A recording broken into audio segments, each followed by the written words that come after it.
acompaña esta noche el señor Guillermo García Orué. Él es abogado especialista en Derecho Bancario con énfasis en compliance, prevención de lavado de activos y dinero electrónico AMCA. Así que muy buenas noches. Muchas gracias, Guillermo, por tu presencia, por distinguirnos esta noche.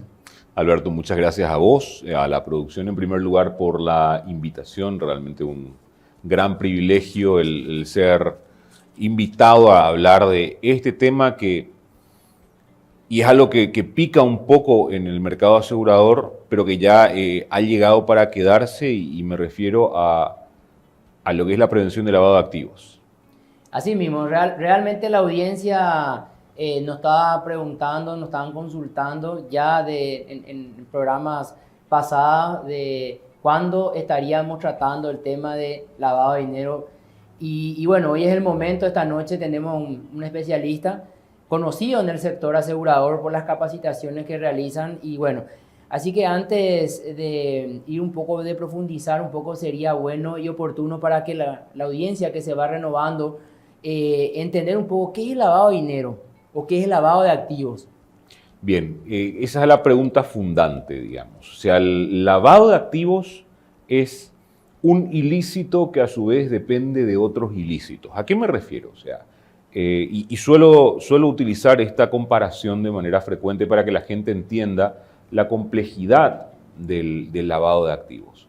A ver, una cosa es que yo tome un cuchillo y se lo hunda en la espalda a un vecino. ¿Es ilícito?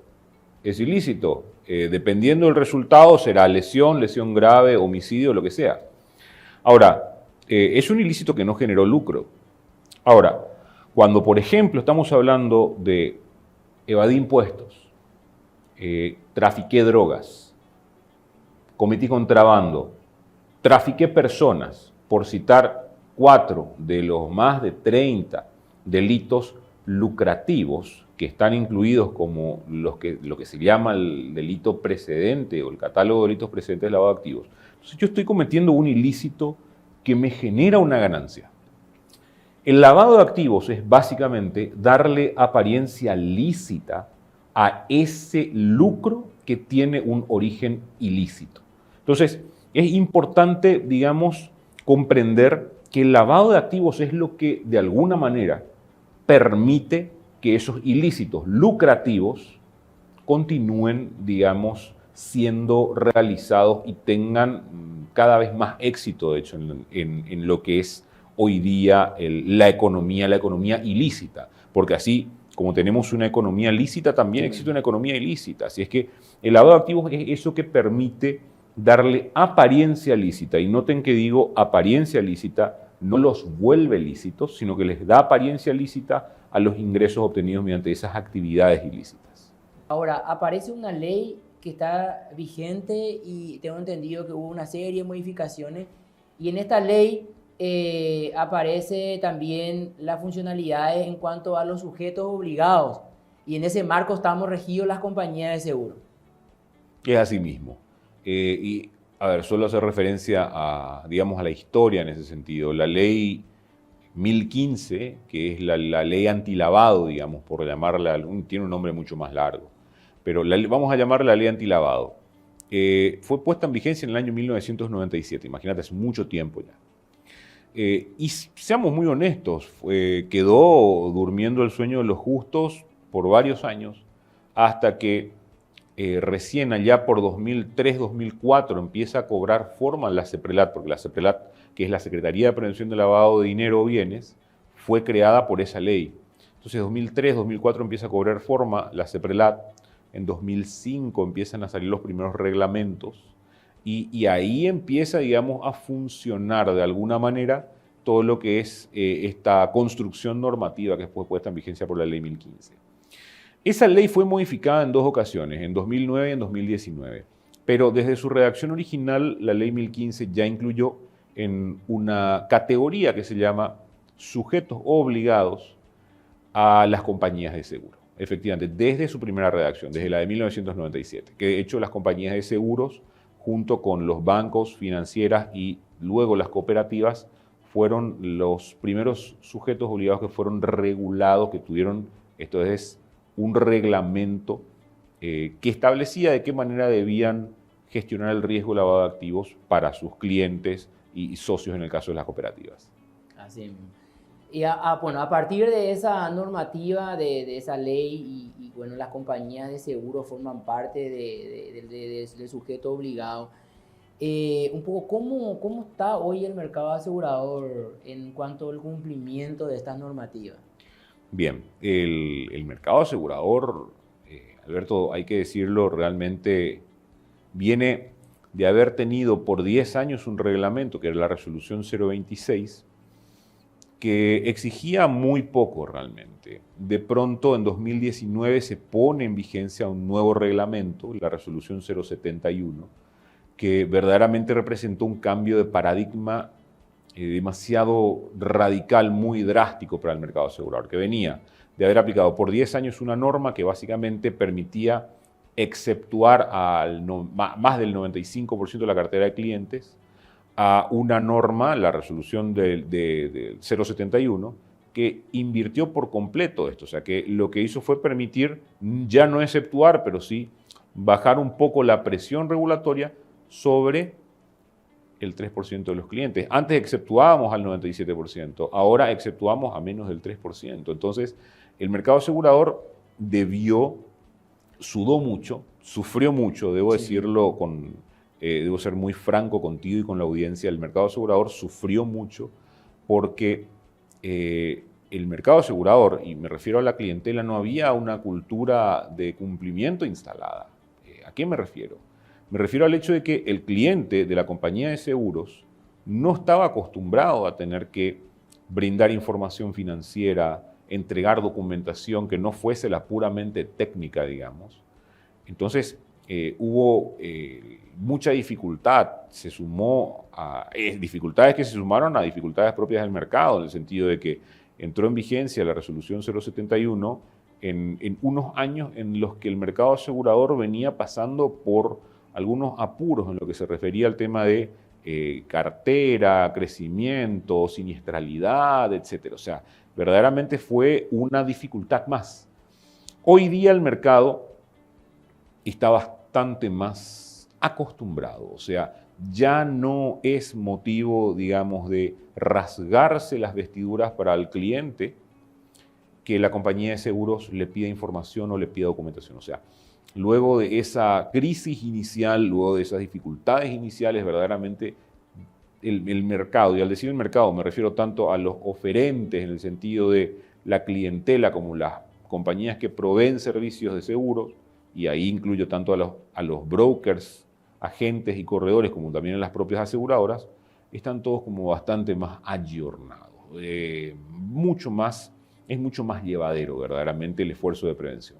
O sea, se fue creando una cultura también, o sea, se impuso, porque como ustedes mismos estaban mencionando, al comienzo costó ayornarse a eso, generar ese hábito también en los clientes de la compañía aseguradora, pero hoy todo el mercado está ayornado a esta disposición. Entonces, todos están obligados a cumplir en cierta manera esto. Es así, realmente. Antes había como alguna asimetría en los estándares de cumplimiento de una compañía y otra. Hoy día, y en esto hay que reconocer también la labor de la Superintendencia de Seguros al momento de hacer las inspecciones, hizo que verdaderamente se volviera bastante más, digamos, ecualizado el mercado en cuanto al grado de cumplimiento de las normas. Ya no es tan cierto como antes era, bueno, si vos me pedís esto, voy a ir a otra compañía nomás donde no me pidan ese tipo de cosas y listo. Sí. O sea, ya no es tan... Cuando el cliente viene y te dice ese tipo de cosas, te está queriendo hacer correr con la vaina, digamos, por utilizar una frase coloquial. Ya no es tan cierto como antes. Verdaderamente la gente y las distintas compañías están aplicando esto de una manera bastante simétrica actualmente. Es muy, muy importante. O sea, nosotros acá de Espacio Seguro tenemos el objetivo, aparte de enseñar un poco, tratar de fortalecer la cultura del seguro, y creemos firmemente que con el cumplimiento de esta normativa de la Ley 1015, que es la prevención del lavado de dinero y activos, las compañías, en cierta manera, o sea, el mercado asegurador también se va a profesionalizar en cierta manera. A la vuelta de la pausa, vamos a seguir acá con el abogado Guillermo García Orué, especialista en prevención de lavado de activos y dinero electrónico.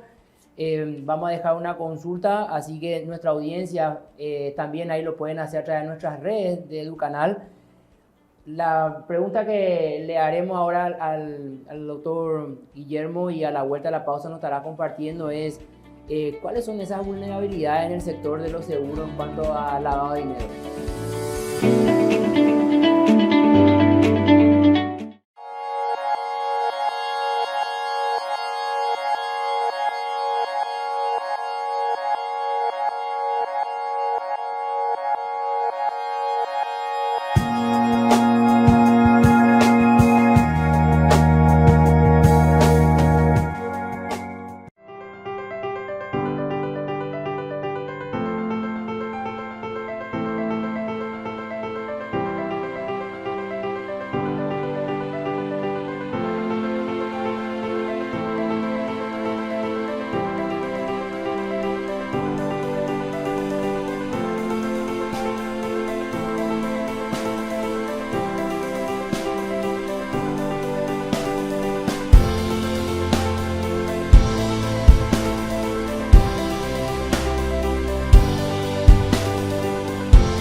En Espacio Seguro, continuamos con el abogado Guillermo García Orué.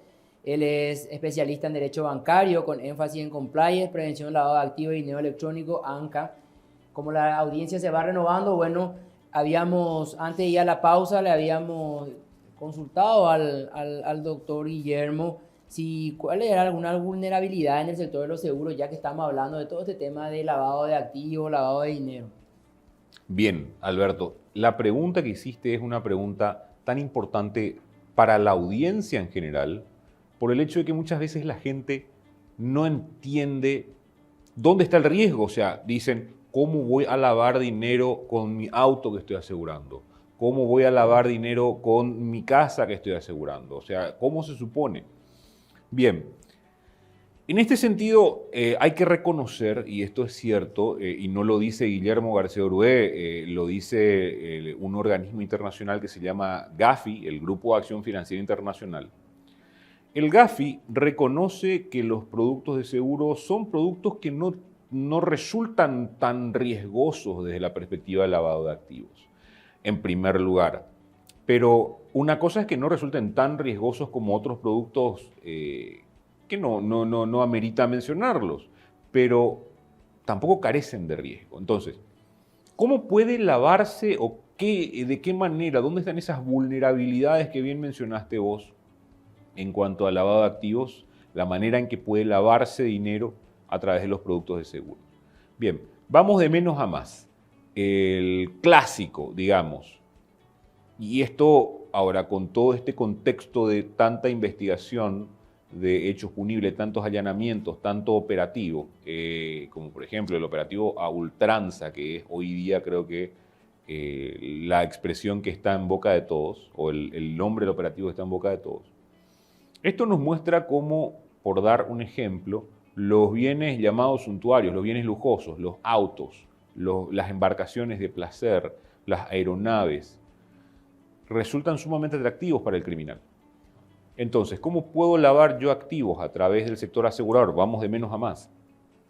Puedo lavar activos adquiriendo un bien de mucho valor, siniestrándolo intencionalmente, y voy con cara de compungido a la compañía de seguros y le digo, se me quemó el auto.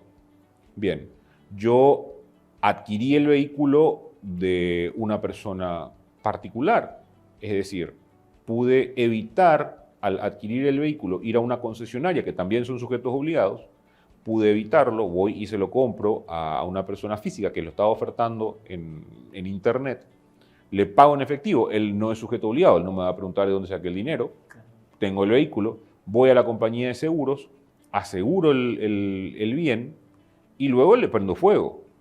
Y voy a la compañía de seguros y le digo, penosamente se me incendió el auto. Bien, entonces, yo tenía dinero de origen ilícito, que lo convertí en dinero, digamos, en un vehículo, aseguré el vehículo, genero un siniestro fraudulento y luego voy a reclamar la indemnización. Entonces, tenía dinero sucio, lo convertí a un vehículo y eso, gracias a la reclamación al seguro, se convirtió en dinero ya con apariencia lícita. Porque si alguien me pregunta, ¿de dónde saqué estos N miles de dólares? Yo voy a decir, la compañía de seguros me pagó un siniestro. Bien, eso empieza a explicar, digamos, por lo menos de manera inmediata el origen de mi fondo. A alguien voy a poder engañarle, a alguna entidad financiera voy a poder engañarle llevando esos fondos, depositándolos, porque no es que termina allí. Pero allí empiezo a tener como una explicación para ese dinero cuyo origen era inexplicable. Después, ¿dónde más hay vulnerabilidades? Como te mencionaba, en los bienes suntuarios, hoy día el mercado asegurador está muy atento a todo lo que es el seguro de aeronavegación por la funcionalidad que han demostrado tener en lo que es el rol de Paraguay en la región, las aeronaves para movilizar cocaína desde los países productores al país destino principal de la cocaína, que es Brasil. Esto se suma a una serie, digamos, de vulnerabilidades que no son propias del sector asegurador, pero que, digamos, están conectadas, y es el hecho de que los cielos en Paraguay están prácticamente descontrolados, o sea, no tenemos una estructura de control aeronáutico que permita, mediante, por ejemplo, radares, hacer un control verdadero de los cielos. El hecho de que tampoco tenemos como muchas aeronaves de las fuerzas del orden que puedan interceptar e inclusive derribar, entonces podemos detectarlo, mucho menos vamos a poder echarlo. Entonces, esto hace que verdaderamente el seguro de aeronavegación, que incluso cuando hablamos solamente de un seguro de responsabilidad civil, sea considerado como riesgoso para las compañías de seguro. ¿Por qué? Porque al criminal, al narco particularmente, le sirven de mucho los aviones. El operativo Ultranza evidenció que para el narco las embarcaciones de placer resultan muy atractivas. Se incautaron algunas. Entonces, los seguros de embarcaciones de placer también son de alto riesgo para las compañías.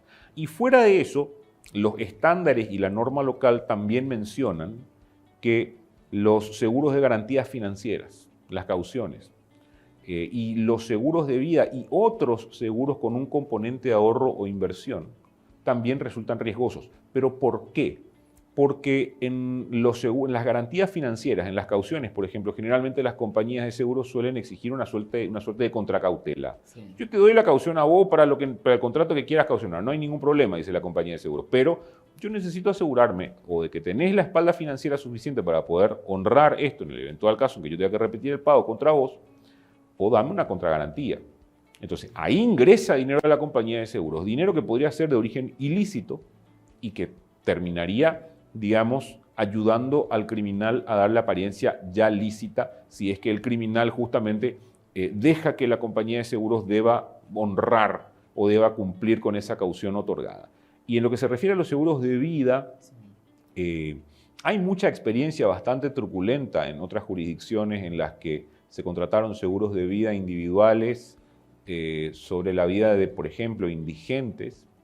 Luego los mataron y terminaron cobrando la indemnización para justamente tener... A mí me parece como que no es tan probable, a ver, la realidad supera la ficción, no es tan probable que ocurra ese tipo de cosas. Cuando hablamos de los seguros de vida, verdaderamente estamos hablando de los seguros de vida, y esto lo dicen los estándares, sí. Los seguros que tienen un componente de ahorro e inversión, que es cuando el cliente viene y le entrega a la compañía de seguros una suma de dinero que no solamente consiste en la prima, sino que además le entrega una suma adicional que la compañía de seguros la recibe comportándose más como entidad financiera o como entidad bursátil y empieza a invertir ese dinero en la compañía de seguros. Esos son los seguros verdaderamente vulnerables. Entonces, los seguros de automóvil tienen sus vulnerabilidades, los incendios, los seguros de incendio, por ejemplo, yendo a otras secciones, tienen también sus vulnerabilidades, pero mucho menos. Pero las principales están en los bienes suntuarios, los bienes lujosos, aeronavegación, embarcaciones de placer, cauciones y productos que tienen un componente de ahorro de inversión. Allí está el verdadero problema y allí están las verdaderas vulnerabilidades del sector asegurador. Todos estos activos que fueron incautados, tal vez sí, tal vez no, estén asegurados bajo nombre de algunas personas en el sector asegurador. Ahora bien, un poco para llevar al contexto y a la consulta, entonces, muchas compañías aseguradoras, o sea, ahora saltaron nombre de estas personas que por ahí nadie lo tenía identificado como tal o cual caso. Entonces, la pregunta un poco es ahora, entonces, ¿cuándo es el momento adecuado para la identificación y verificación de estos clientes? O sea, ¿cuándo hace la compañía exactamente esa trazabilidad o ese cruzamiento de datos? Qué buen punto. Vos sabés que, Alberto, el momento inicial, al momento en el cual el cliente se vincula, es el momento clave. De hecho, que si nos ponemos a pensar, la mayoría de los controles están puestos justamente al momento de la vinculación del cliente con la compañía de seguros. Sí. Cuando la compañía de seguros recibe una nueva propuesta de un nuevo cliente, valga la redundancia, le pide todo, toda la información, toda la documentación, le pide todo. Entonces, ese es el momento clave, porque la propia norma dice que, digamos, en esa etapa, que es la etapa de identificación, hay que recabar toda la información. Después viene la etapa de verificación, que es inmediatamente siguiente, que es una etapa en la que se aplican medidas de comprobación de la información entregada por el cliente. Así es que ese momento inicial es clave. Sin embargo, en esto hay que hacer referencia a una particularidad del mercado asegurador, y es que, a diferencia de otros sectores, como por ejemplo bancos o financieras que tienen relaciones, digamos, de tracto sucesivo, porque si yo voy a abrir una cuenta corriente en un banco o abrir una caja de ahorro en una financiera, es una relación de tracto sucesivo, o sea, continúa en el tiempo hasta que una de las dos partes diga, esto se terminó. Claro. En el mercado asegurador las relaciones son relaciones que tienen un inicio y tienen un fin, ¿no? Que pueden renovarse, sí. Pero allí también hay un momento en el que la compañía de seguros tiene la obligación de pisar, entre comillas, la pelota y ver, ok, este cliente el año pasado me aseguró X, ahora va a renovarlo, perfecto. Es un buen momento, dependiendo del nivel de riesgo de ese cliente, para volver a mirar con quién está operando. Así es que el momento ideal es al comienzo y el segundo momento ideal es al momento de la renovación. Ahora, ¿cuál es otro momento clave en el mercado asegurador? El momento del siniestro.